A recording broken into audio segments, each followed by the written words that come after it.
रब्बानी दी scholar YouTube channel इल्मी, अदबी, दीनी, मिली, समाजी, सकाफती, तहजीबी, फलाही, तिब्बी, फ़न्नी, माशी, तजारती, माशरती, इंतज़ामी, इनकलाबी, तहरीकी, तहकीकी, तकनीकी, तफ्तीशी, तामीरी, तालीमी व मालूमाती यूट्यूब चैनल ज़रूर सब्सक्राइब करें, लाइक करें, शेयर करें और बेल आइकॉन प्रेस करें। रब्बानी दी स्कॉलर यूट्यूब चैनल। नाज़रीन इकराम, अस्सलाम वालेकुम। Rabbani the scholar YouTube channel पर हम आपका इस्तकबाल करते हैं। जैसा कि हमारा अपना एक मिशन रहा है कि हम मालेगांव शहर में अच्छा काम करने वाले या किसी भी फील्ड में अपनी बेशबहा खिदमत देने वाली शख्सियत को हम अपने इस प्लेटफॉर्म पर मदऊ करते हैं, अपने इस चैनल पर बुलाते हैं और उनके ख्यालात, उनके एहसासात, उनके जज्बात को हम तमाम नाज़रीन तक आश्कार करने की कोशिश करते हैं और एक बेदारी का माहौल, एक तहरीक देने की जो एक कोशिश है, अदना सी कोशिश, वो हम अपने इस प्लेटफॉर्म से जारी रखे हुए हैं। आज अल्हम्दुलिल्लाह सुम्मा अल्हम्दुलिल्लाह हमारे साथ मौजूद हैं अलकमा कौसर इखलाक अहमद।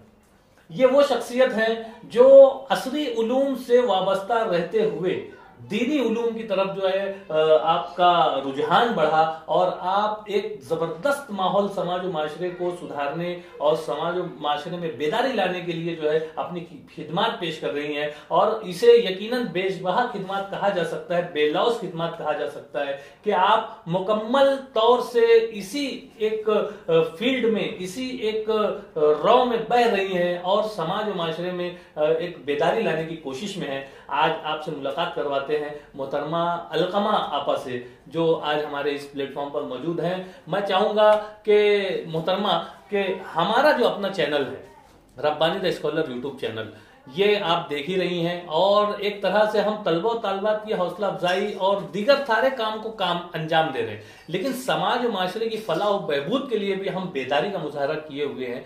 तो मैं चाहता हूं कि आप अपना तारुफ जो है अपनी जबानी हमारे नाजरीन तक पहुंचाएं कि आप कौन हैं, आप कहां से आपने तालीम हासिल की, आपकी क्या क्वालिफिकेशन है और आप अभी फील वक्त क्या काम अंजाम दे रही हैं। अस्सलाम वालेकुम। मैं अलकमा कौसर पापुलर, मैं पापुलर ख़ानदान से मुंसबित हूँ, कुम्हारवाड़ा। मेरी क्वालिफ़िकेशन है एमए एमएड। मैं एमएड औरंगाबाद से की हूँ, बीएड औरंगाबाद से की हूँ, एमएड नागपुर से। मैं 10 साल बॉम्बे, मुमरा, कौसा में बीएड और डीएड कॉलेज में लेक्चरार थी, मगर घरेलू वजूहात की वजह से मेरी अम्मी की तबीयत ज़्यादा ख़राब हो गई थी, फालिज हो गया था, बिल्कुल बिस्तर से नहीं उठ पा रही थी कि कुछ काम कर सके और बहन भाई थे नहीं साथ में ताकि उनकी खिदमत कर सके। तो उस ताल्लुक से मैं मालेगांव आई और अम्मी का ये कहना था कि मेरी खिदमत अब कौन करेगा, तो इसी वजह से मैं सर्विस छोड़ दी। मुमरा कौसा में जो डीएड की अम्मी अच्छी हो जाएगी फिर वापस सर्विस ज्वाइन करूंगी, मगर अम्मी धीरे धीरे 5 साल हो गया, अम्मी की तबीयत सही नहीं हुई और इसी में इंतकाल हो गया। फिर उसके बाद मैं यहाँ मालेगांव में 2011 में आ गई। 2011 से मैं ये खिदमत अंजाम दे रही, सिलाई, मेहंदी, पकवान, हॉबी का कोर्सेज सब जारी कर दी। फिर उसी में धीरे धीरे बच्चों के मदरसा और हॉबी कोर्सेज फ्री में ही सिखा रही थी। मेरा ये वो था कि मैं यतीम लड़कियों को फ्री सिखाऊं, उनकी कोई फीस ना लूं और ऐसी ट्रेनिंग दूं जो अपना पेट पाल सके, यानी वो सीख भी सके, सीखने के बाद जाके अपने घर सिखाएं। ये इस तरह से मेरा रुझान था कि मैं ट्रेनिंग कॉलेज में थी तो यहाँ भी मैं ट्रेनिंग इस तरह से दूं कि वो अपना पेट पाल सके, यानी सीखने के बाद वो उसी पर काम करे। ये इस तरह से मेरा मकसद था। और उसके बाद धीरे धीरे फिर एक मरतबा मैं दर्स कुरान में गई। माहिदा नसरीन आपा का दर्स कुरान न्यू मालेगांव में ही एक आपा मुझको ले गए कि चलेंगे आज सुनेंगे दर्स कुरान। तो दर्स कुरान सुनने के बाद मेरा दिल और भी बदल गया कि अरे मैं अभी तक तो क्या थी, अब ये क्या चीज़ है। दर्स कुरान शरीफ के अंदर अल्लाह पाक क्या बता रहे हैं और मैं अभी तक बेपर्दा और भी जो औरतों के मसाइल सब मुझको कुछ नहीं मालूम थे, मगर माहिदा नसरीन आपा का दर्स सुनने के बाद मेरे दिल की कैफियत बदल गई। माशाअल्लाह, मेरे दिल की कैफियत बदल गई और फिर वहां से अब मैं सोची कि नहीं, इसी में अब जुड़ना चाहिए, दर्स कुरान और औरतों का मदरसा। और फिर मैं और किनारे जाके सर्वे हम लोग करके देखे कि किनारे दर्स और बहुत अच्छी उम्र की औरतों को कुरान शरीफ नहीं खत्म हुए, यह सरनल पारा नहीं है, दीन से बहुत दूर है, बेपर्दगी, जिना आम है, तलाक आम है, यानी ये मालेगांव के माहौल यानी बहुत किनारे बहुत खराबियत है। तो उसी बिना पर मैं अभी तक दर्स कुरान माहिदा नसरीन आपा ही के साथ न्यू मालेगांव में, दयाना में और लब्बैक होटल के पास हाईवे उस तरफ अख्तराबाद में, इस तरह मेरी सब क्लासेस जारी है दर्स कुरान की।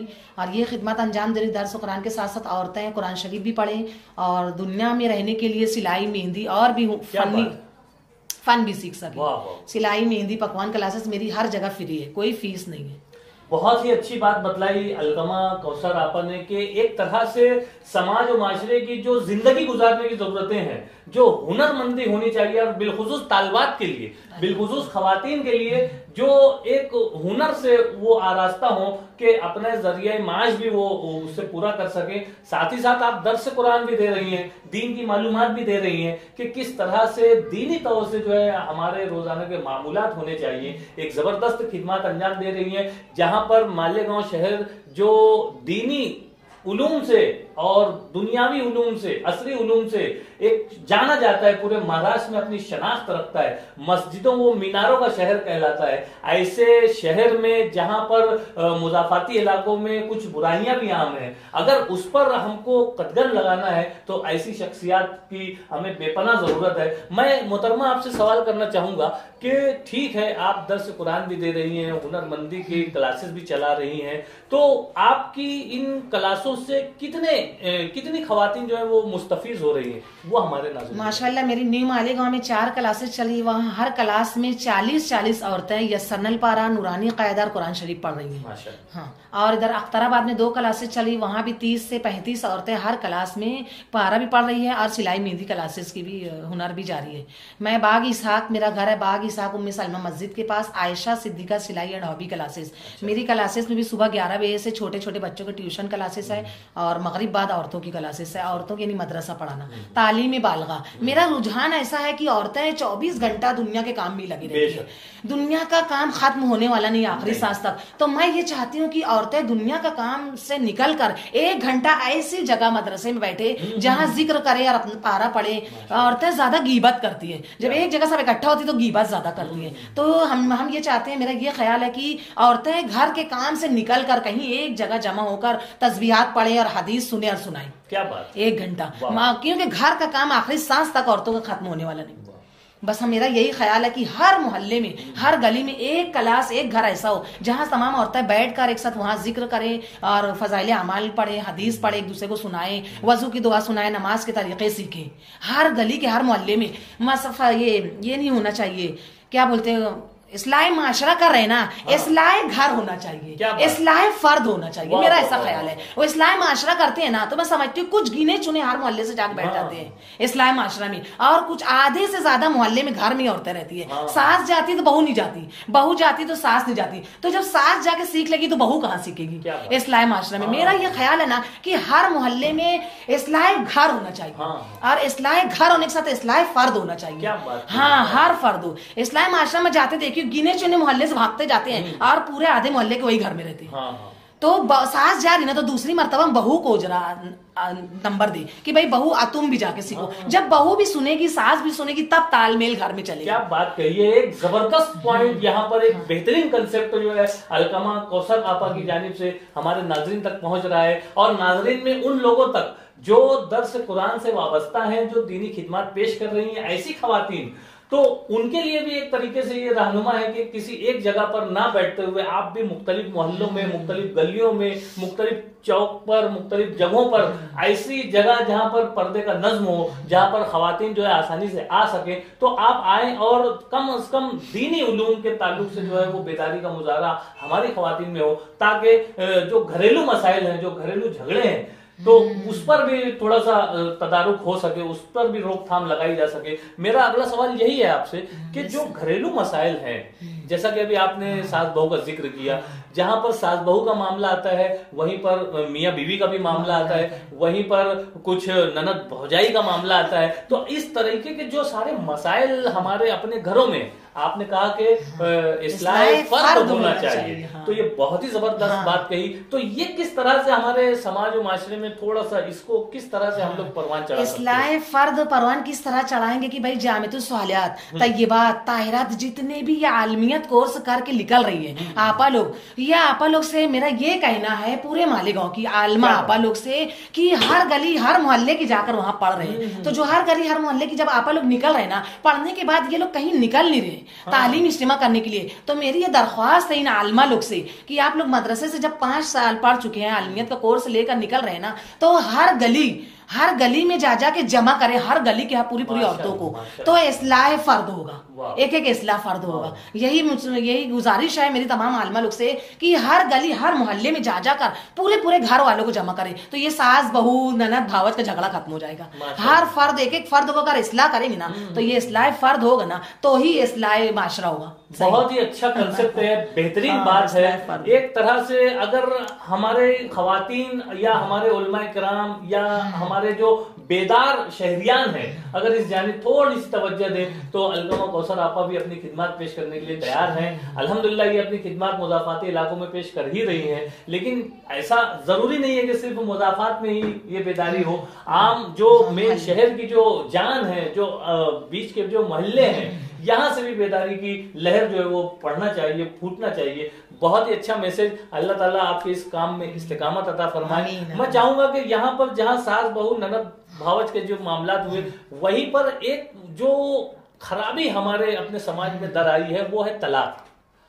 इस पर हम किस तरह से रोक लगा सकते हैं, ये भी जरा सा हमारे नाजरीन को बताएं। इस पर तो हम ये जो ननद की पहली वजूहत तो यह है कि ज्यादातर मियाँ बीवी के ताल्लुकात अच्छे रहते हैं। जो ननद आती है जुमा करने, मंगल करने, पीर करने, ये लोग जरा तनाजा अपनी अम्मी का कान भर देते हैं, फिर सास बेटे को बोलती है, फिर ये झगड़ा होता है। तो ये पहली तलाक की वजूहत यही है। अच्छा। हाँ जानी जुमा करने आए तो खामोशी से पकाए खाए और चले जाए, अपनी अम्मी का कान ना भरे। यहाँ मालेगांव में मैं देखी हूँ कि जुमा करने आते तो चालू रहता है, भाभी कैसा की, ये की कैसा, ये सब तो ना हो। ये इस दूर करने के लिए ननद को भी चाहिए कि अपनी भाभी से प्यार करो, यानी बहन की तरह। और हाँ, और अम्मी से कोई बात उसकी पूछे ना, वो आकर पूछते रहती बार बार, अम्मी कैसे रहती है, भाभी कैसे रहती है, फिर ससुराल की बात आके बताती है, मेरी सास ऐसे की, मेरी ननद ऐसे की। अगर ये बात ना हो ना जुमा करने में, सिर्फ आकर पकार कर खड़ा कर चले आएंगे, तो ये तलाक की एक वजूहत सबसे बड़ी है। अच्छा। सबसे बड़ी दूसरी वजूहत ये है कि जब शौहर जुमा करने या